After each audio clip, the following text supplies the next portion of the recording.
falando É isso sobre mesmo. o Lula como um ponta de lança da resistência da América Latina contra a ditadura do imperialismo, né? Vamos ouvir aqui o Pedro Nassif. Costa Júnior. E aí, Pedro? Pá! Boa noite, Nassif. Boa noite a toda a comunidade. Prazer estar aqui. Pessoal, lembrar que a gente está sorteando, tá? Estamos sorteando livros hoje. Esses livros aqui, ó, que a gente ganhou da Associação José Marti, tá? Quem fizer o maior lance leva o livro direto e os outros, e faremos 2 sorteios para quem deixar pingos no chat, qualquer pingo, tá, pessoal? R$1 já está entrando no sorteio aí. E quem se tornar membro a partir de R$ 1,99 por mês, torne-se membro do canal e entra no sorteio também.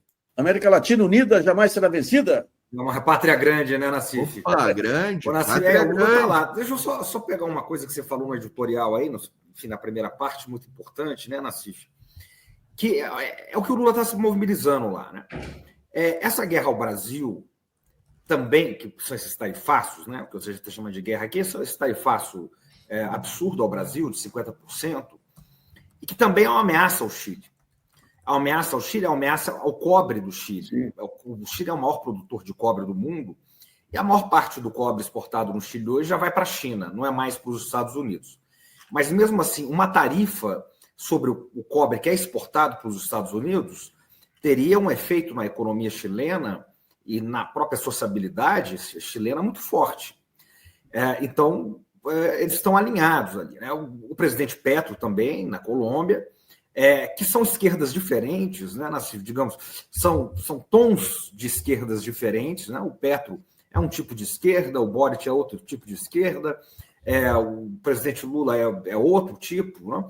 E que os três estiveram juntos lá na China agora, num acordo que foi celebrado entre a CELAC, ou seja, todos os países da América Latina, com a China. O presidente Lula foi e levou o Boric, e levou o Petro também lá. Então, ali começou um alinhamento muito forte entre esses três. Claro que já vinha sendo travado, mas a partir dali foi um momento crucial. E tanto o Chile como a Colômbia são os 2 países na América Latina que os Estados Unidos, historicamente, têm mais influência e há mais tempo. Primeiro a Colômbia e depois o Chile. E agora, justamente, nós estamos vendo uma reação articulada desses países, mas não de maneira sozinha, né? Ou isolada. Eles estão fazendo isso capitaneados pelo presidente Lula. Isso tudo é muito, muito importante. Agora, no cenário geral, o que nós temos que... Esse tarifaço, né, essa guerra ao Brasil, ela tem 3 elementos. É isso que nós precisamos clarear aqui. Tem o elemento das Big Techs, que é o que você falou aí na primeira parte, que é muito importante, eu quero tocar neles. Tem o elemento da guerra aos BRICS, que o Brasil é o atual presidente dos BRICS, e tem o elemento da política doméstica, da política interna, que é o Bolsonaro e o bolsonarismo. E com relação às Big Techs, que você tocou aí, é isso que eu quero explorar, as Big Techs, ao contrário do que é vendido em grande medida, elas não são empresas privadas, simplesmente. Elas são empresas que trabalham em colaboração com o Estado profundo norte-americano, o Deep State norte-americano. Os interesses das Big Techs são os interesses do Deep State. Esse é o ponto. Então, qualquer um que se opõe aos interesses das Big Techs se opõe aos interesses do poder americano. Aquela foto do presidente Trump na posse com todos os representantes das chamadas Big Techs, ela é pedagógica. Ela está dizendo quem chegou ao poder agora, quem está no poder, né? Então... Muito boa essas reflexões aí, né? As Big Techs hoje são, assim, a ponta de lança do imperialismo mundo afora, né? Muito mais do que exércitos ou grandes armadas. Hoje em dia, é através das Big Techs que o imperialismo expande os seus tentáculos, né? E coloca os seus tentáculos pelo mundo afora, não só pela disseminação da informação, do soft power, dessas questões todas, mas também pela questão econômica, né? Hoje em dia, o comércio mundial, as questões econômicas têm funcionado muito aí pelas plataformas, pelas Big Techs, né? Então, é extremamente importante esse alerta aqui do Pedro Costa Júnior, né? Substituiu a televisão. E o importante que o Pedro Costa Júnior coloca aqui, né? Que não é o Trump, né? Ele está colocando os neocons, né? É o deep state estadunidense, né? Porque o Trump ele está meramente continuando aí políticas que já eram do Biden e de outros governos estadunidenses, né? Tem muita gente que já desmascarou essa falácia de que o Trump com os republicanos que vêm sempre com essas políticas de tarifas. Não, os democratas já fizeram também políticas de tarifas durante a história. Isso faz parte da história estadunidense, essa política de tarifas aí para intimidar o mundo, né? Então é importante essa reflexão aqui. Quem passa pelo caminho das Big Techs passa pelo poder americano. Os lobbies das Big Techs nos Estados Unidos são os lobbies mais poderosos que existem, são congressistas, ex-congressistas, ex-representantes do governo, de governos passados, que estão atuando lá, empresários muito fortes, e cujo o ponto principal é que qualquer país estrangeiro que se move contra os interesses dessas empresas, esses países eles têm que ser atropelados, numa linguagem bem simples. Esse é o ponto. E o Brasil, ele dá um exemplo para o mundo, Nassif. Ele dá um exemplo para o mundo. O que o Alexandre de Moraes e o Supremo têm feito é um exemplo para o mundo. Como você bem aborda isso, como você bem trata nos seus artigos, como você bem traz aqui. É um exemplo. E esse exemplo, eu quero fechar isso aqui, né? Ele ficou muito claro na presidência do Brasil no G20. Porque na presidência do Brasil no G20 foi discutido com a liderança do Brasil, ali o Brasil encampando extrema, a tributação dessas Big Techs. O que, obviamente, é um anátema para esses bilionários. Não pode envolver qualquer tipo de tributação. E a Europa levou isso adiante. A China, para tributar em 3%, a França para tributar em 3%, a Espanha em 2%, a própria Inglaterra em 2%, a Índia levando isso adiante para tributar em 2%, a própria Turquia, que é da Europa, mas também é da Ásia, também para tributar em 2,5%, 2%, 2,5%. Então, esses países todos, né, a partir dessa reunião do G20 que o Brasil liderou lá atrás, só que era o governo Biden ainda. Então, ali havia algum tipo de diálogo. Quando o Trump assume, ele mira no Brasil, porque o Brasil é quem liderava a questão dos tributos digitais. O Brasil lidera tanto a questão de tributos, né, como iniciativas aí de regulamentação, né? Se não no parlamento, nosso parlamento está atrasado na questão da regulamentação, né? Teve um lobby muito forte quando o Orlando Silva, do PCdoB, né, Partido Comunista do Brasil, era o relator da PL da regulamentação, né? Tentou colocar em pauta isso aí, e houve um lobby gigantesco contra a regulamentação. O Arthur Lira acabou tirando isso, né? Já havia até um certo consenso ali dentro do Congresso, né? E a movimentação foi tão grande. Você se lembra que o Google botou na capa do Google, né? Tu acessava a internet, tinha ali a propaganda contra a regulamentação, né, das redes sociais no Brasil. E como o Congresso não regulamentou, o Judiciário, né, tomou a dianteira com algumas medidas. O Alexandre de Moraes andou retirando o Twitter pela ausência de representantes do Twitter no Brasil, né? Então, também tem esse ponto da regulamentação, desse enfrentamento aí que o Brasil está ponteando isso aí também, né? E o que o Supremo mostra e afirma e alega, e que todo mundo sabe, até o mundo mineral sabe, mas vindo do Supremo é outra coisa, é que as plataformas não são um ambiente neutro. As plataformas, elas não têm neutralidade, né? E ali, é nesse campo, né, que o Brasil está sendo jogado. Então, tem esses elementos das Big Techs, e junto com isso, tem, obviamente, a questão doméstica, tem a questão de que os Estados Unidos querem recuperar o Brasil. Hoje, esse ano tem eleições no México, eles querem... tem eleições no Chile, por isso que o presidente Lula está lá também, eles querem recuperar o Chile, e ano que vem tem na Colômbia. Então, são 3 países Bolívia latino-americanos também. que eles querem recuperar. E quando eu digo recuperar, é colocar alguém aliado à extrema-direita, aliado, amigo do presidente Trump. E o Brasil é o principal deles. Já diria o velho presidente Truman, para onde o Brasil vai, a América do Sul vai atrás. Então, esse é o ponto. Né? Tem eleições na Bolívia também, agora em agosto. Então, o panorama aí da América Latina e o Lula definitivamente, eu acho que se configura como um líder, né, desse bloco latino-americano, né? A ida de vários líderes à China na CELAC, como o Pedro falou, a recepção deles na reunião dos BRICS também, né? E agora esse evento que aconteceu no Chile aí são bem simbólicos disso aí tudo, né? Eu só gostaria de ver, cara, o Brasil acertando as pontas com a Venezuela, né? Eu vi esses dias uma entrevista aí do Aldo, é um assessor de relações internacionais digamos assim, um número 2, né? Ele tá ali junto com o Celso Amorim, ele é um assessor do Celso Amorim. Uma bela entrevista dele com o Pedro Costa Júnior na GGN, recomendo que assistam aí. E o Pedro pergunta para ele sobre a Venezuela e tal, né? E ele diz que está no horizonte aí, que o Brasil precisa se reaproximar. Então é bom ouvir de alguém que está lá dentro do governo Lula isso aí, né? Que o Brasil precisa se reaproximar da Venezuela. Não falo nem em BRICS, tá, cara? Tô falando em... Que BRICS, assim, ó, Celso, pode escrever... A Venezuela entra, acho que na próxima cúpula ela entra, lá na Índia, eu acho que ela entra para o BRICS. Mas eu quero ver mais do que BRICS, eu quero ver o Brasil se acertando com a Venezuela, porque é um parceiro importantíssimo para nós, né?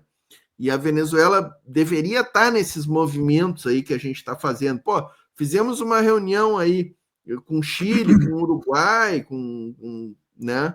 E por que não chamar a Venezuela também, né? Importante, tem que acabar com esse rompimento aí de relações com a Venezuela, que só vai contra nós, né? Em relação ao que o Pedro Costa Júnior estava falando, das Big Techs, que elas têm lado, né, cara? A gente também tem lado, aqui a gente do lado trabalhador. Eles estão do lado de quem paga para eles, que nem a Band, a Globo, a CNN, que está do lado de quem financia, quem bota propaganda para eles, apesar de que quem consome é o público, a quem eles deveriam dar importância, né? Mas o problema não é só as Big Techs ter lado, ganhar dinheiro, ter influência. Tem a questão também delas, do WhatsApp, querer também querer o Pix. Isso aí que é brabo, que é a questão dos bancos, onde todas as operações financeiras a gente paga o 2%, 1% que fica para os bancos. Isso é muito dinheiro. São 60 trilhões de reais que já passaram pelo Pix. E aí eu queria botar um vídeo, 2 minutinhos só, Portinho, que é esse aqui, ó, que o Emerson Ribeiro mandou para a gente. Olha só. Você sabia que o Pix está começando a ser aceito? Abaixo, volume. Em Paris. Abaixo? Eu vou usar agora o Pix. Consegue aumentar o volume? Não consegue ouvir? Tá bem baixinho. Puta, que saco. Eu não sei porque não funciona direito o som do WhatsApp, cara. Bota de novo aí, talvez seja eu aqui, vamos ver. Você sabia que o Pix está começando a ser aceito fora do Brasil? Eu estou em Paris e eu vou usar agora um Pix para fazer uma compra aqui dentro dessa farmácia. Fabio, 78. Ok, merci. Fora do Brasil, as pessoas ainda não têm alternativas grátis e práticas que nem o Pix. E é por isso que vários lugares ao redor do mundo estão começando a aceitar o nosso queridinho. Dentro do Brasil, o Pix não tem nenhuma taxa e corta intermediários, que nem a Visa e o Mastercard, que sempre pegam uma fatia de todas as transações feitas por cartão. E em setembro, vão anunciar o Pix parcelado, que vai acabar de vez com os cartões de crédito. É por isso que o Trump está atacando o Brasil. Eles querem que o mundo continue dependente das empresas dos Estados Unidos. Mas não é só a falta de taxas. O Pix também pode permitir que as moedas sejam trocadas diretamente, do real para o euro ou para qualquer outra moeda, sem a necessidade do dólar. E esse é o maior pesadelo dos Estados Unidos. É por isso que o Nobel da Economia, Paul Krugman, argumenta que ele é o modelo perfeito para a desdolarização no mundo. Então, ao invés da gente precisar criar uma nova moeda, que nem a moeda dos BRICS, a gente poderia simplesmente converter as nossas moedas nacionais de uma para outra, sem intermediários. Ontem mesmo, o governo dos Estados Unidos... Foi, Portinho? Não, eu falei então, né? Perfeito. uma lei que proíbe a criação de uma moeda digital pública dentro do país deles. Isso porque eles querem empurrar as pessoas para as alternativas privadas das Big Techs deles, tipo o Apple Pay, o Google Pay e o WhatsApp Pay, ou como as desreguladas e voláteis criptomoedas. Mas o Pix é superior exatamente porque ele foi criado por servidores públicos do Banco Central Brasileiro. Serviço público, que não visa lucro. E as Big Techs sabem que não conseguem competir com isso. Pelo menos não sem a ajuda das políticas intervencionistas do governo Trump. Mas o Trump não pode fazer bullying com o mundo inteiro ao mesmo tempo. Por isso que é lindo ver que as ameaças não estão dando certo e que o mundo está comprando o blefe dele. Precisamos defender o nosso Pix, a tecnologia pública e brasileira que pode ter a chave para a libertação do mundo do controle dos Estados Unidos. E aí, Portinho? Viva o Brasil, viva o serviço público brasileiro, né, Celso? Viva o serviço público brasileiro, eu e tu, 2 servidores públicos, né? Viva o serviço público, gente. Não é à toa que a nossa direita vira e mexe, está querendo tirar da gaveta a PEC 32, que é a reforma administrativa, que acaba com estabilidade no serviço público. Portinho, falando nisso em serviço público, hoje mesmo eu estava falando com o meu chefe, cara, que eu comentei que anteontem teve um vazamento do CNJ, né? Não sei quantos dados de pessoas do Pix. Eu falei, tem que melhorar esse negócio do CNJ, já na primeira vez que vaza dados. E aí ele me contou um negócio que eu não sabia, cara. Que tem uma empresa aí, agora não sei porque ele me contou isso que você falou hoje, estava no seu, né? E a empresa... um cara estava num bar lá, o cara pagou para o cara lá, o cara recebeu 10 mil, depois 15 mil, sei lá o quê, para liberar o cara tinha acesso aos dados ali do Pix e tal, ao banco de dados, ali onde tinha as informações, o cara liberou o negócio para os caras lá, fizeram transações de não sei quantos milhões, cara, no Pix, cara, através desse óbvio que pegaram o cara, né, recuperaram já 5 bilhões, né, desse valor. Eu vi isso aí, que teve uma falha, né, no sistema. Mas deixa eu aproveitar, Celso, que aquele camarada ali... Isso não é falha do sistema. Isso aí é um cara que não é um servidor público, são empresas, é uma empresa, são 8 empresas que podem fazer essas transações no Pix, Itaú, não sei mais quem. E uma dessas empresas aí, uma dessas empresas grandes, que contratam um chulé, que bota lá que o cara por 10, 15 mil, o cara vende a senha dele. É isso que dá. Porque se fosse servidor público, pelo menos o cara pensar 2 vezes, né? Antes de perder terceirizam a operação, aquela coisa, né? Oração e Fé deixou um superchat de R$2 aqui, tá concorrendo no sorteio, ó. Pix é do Brasil, ele diz. E a Maria Ana deixou 10 assinaturas de presente, Celso. Por enquanto, a Maria Ana já está levando este livro aqui, ó. Já está levando o livro do Santiago Feliu aqui com as canções Tetena. É o maior lance até agora.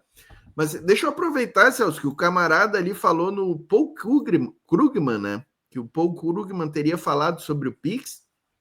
O ICL Notícias está repercutindo essa entrevista aí que o Paul Krugman deu à BBC Brasil. E o Paul Krugman, para quem não conhece, é um Nobel de Economia, né? E ele está dizendo que o Brasil tem pouco a perder com a retaliação a tarifaço de Trump. Aí eu quero destacar alguns trechos aqui que ele diz, ó. Ele diz que, como o Brasil tem um nível de tarifa sobre produtos americanos superior ao de outros países, poderia oferecer algumas reduções em negociações para baixar ou adiar as alíquotas americanas. Mas o economista acredita que essa estratégia não satisfaria nem de longe o governo Trump. Olha que interessante.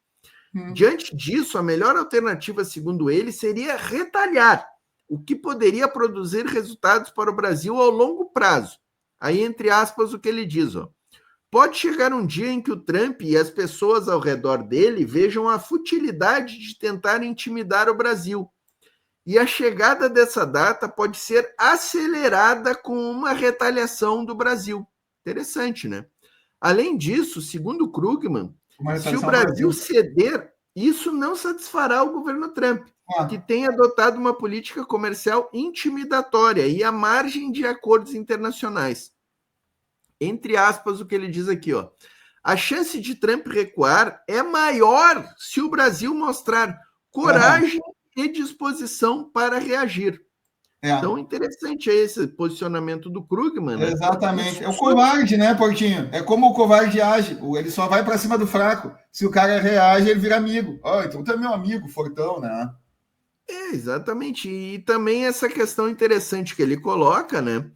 Que vai acelerar a compreensão, né, das pessoas ao redor do Trump, na própria sociedade estadunidense, a compreensão de que o Trump fez é ruim para a economia estadunidense. Sim. Também, né? Então isso é evidente, né?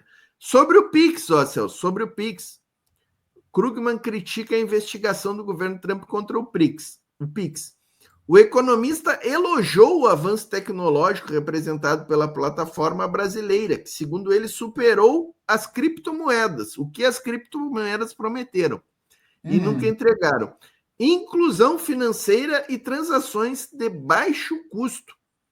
Interessantíssimo aqui. Sobre o Bolsonaro, ó, na avaliação do Paul Krugman, a ofensiva de Trump contra o Brasil tem motivações pessoais e está diretamente ligada ao processo contra o ex-presidente Bolsonaro.